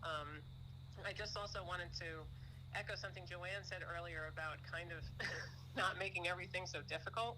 I think that it's important for us to come back to being a collaborative board. I just want to kind of emphasize that. That's where my comments came from before, as far as just being all in on situations that are really important. We have committees for a reason, and I understand what those roles on those committees are, but then there are things going on that are much larger that it would be nice to be fully inclusive on when it comes to, as much as possible, obviously adhering to all the, open public meetings and all that stuff that we have to abide by. But just being considered and being heard is really important. I would assume to everyone, not just me. And I believe that there are other boards in the state that are making decisions on things that affect them also, like the reentry plan, like where their meetings are being held or how their meetings are being held. I even watched a meeting on Monday of the Mount Olive Board of Education, which was taking place in the high school auditorium. And it was a really great exchange of the president talking to the fellow board members about where they prefer the meetings to be held. And right there and then, you can watch it on YouTube, they decided to have them back at the middle school and limit the amount of people and do the live streaming, and they talked about it in public. So that's kind of like where I'm going. I'm not trying to be disruptive or annoying. I don't want to harp on the executive order interpretation. All the gens in the House seem to be doing that tonight. But I just wanted to kind of emphasize that I feel like we could pull together and use all 9 of our minds in the best possible way. And that's what I'm kind of, that's what I was kind of reemphasizing tonight. So, and I appreciate you taking the time to include me tonight. I really do, because that was important to me. And I thank you all for being there, and all the members of the public that came out tonight as well. Okay, my item for the good of the order is that I would just like to. I had something I wanted to add. Oh. Because you go last, you're the president. What if I don't want to go last? Okay, then I didn't want to steal that. All right, you go ahead. So I think I do believe we need more professionalism and a focus, not on the mechanics of things, but on, I think the litmus test needs to be, how does this impact the kids, and how does this positively impact kids? And so when the superintendent makes a recommendation and puts it on the agenda and asks for the board's support, we're supposed to support and defend the administration. And so I think it's important, and I echo the sentiments, that that Mr. McQueenie is doing an exceptional job, but one of the ways that we can show support for Mr. McQueenie is actually voting on his recommendations and his resolutions that he's asking for, so he can do his job and get our kids back. So it's one thing to say these things, but it's another thing to actually use your role as a board member to support the administration. And then the last thing is, this town and this community has done a phenomenal job navigating this entire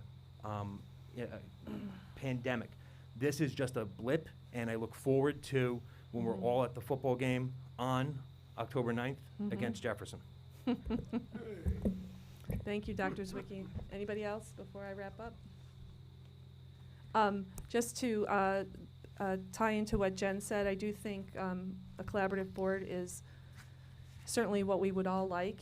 And I know Mr. McQueenie has been really fantastic in his communication to the full board. And I really appreciate that, because I think it's important that the full board be informed. I would also just ask my fellow board members that if you are, let's say, opposed to something that you've discussed in committee and you've shown support for it in committee, and you have some concerns about it, to express them to Mr. McQueenie. I would love to be included in that, just to have a sense of why you're not supporting it, because it is hard to find out here tonight at the board table that there is not support after something has gone through committee with the full support of the committee. And finally, I would like to just extend good wishes and good health to Jen Grana, our board member who is on the phone. Jen, I hope you and your family are doing okay, and our thoughts are with you. So just want to say that. And lastly, we have a motion for adjournment. Motion. Second. Joanne, are you sure? I do need a discussion. Is there any discussion? Okay, all in favor? Aye. Aye. Any opposed? Motion carries. Thank you. Good night, everybody. Stay safe.